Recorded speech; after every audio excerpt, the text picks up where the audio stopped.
widać, wiesz, po ogonkach, że będzie towar z tego.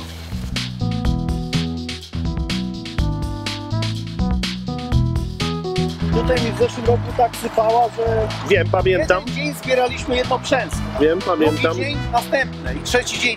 To tu jest hektar 30, zbieraliśmy 3 dni, żeby to zebrać. 25 osób. No. Ja, no mam film z tego pola. To się na hektar liczyło, że powinno być 10 osób, żeby zebrali. No. A to zbieraliśmy 3 dni. Ona rośnie jak łupy. To ten teren mam taki depresyjny. To jest dłużej wilgotność, tu jest olszyna, dłużej ta zima tu schodzi, nie? Tu wszędzie już jest ciepło, a tu jest zimno, tu lód stoi. Właśnie. To nawożenie według analiz, tu nie ma tak, wiesz, przypadku. Foliia kosztuje 3000 na hektar.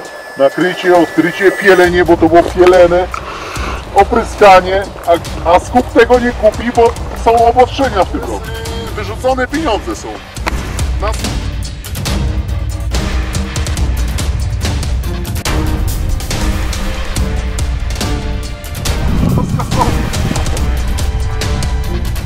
Nie ma liści, tylko są kwiaty.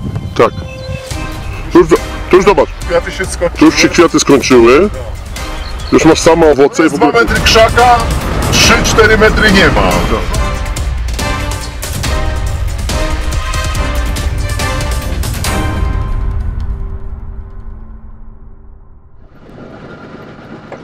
To jest truskawka. Podobno. Cały czas głodny.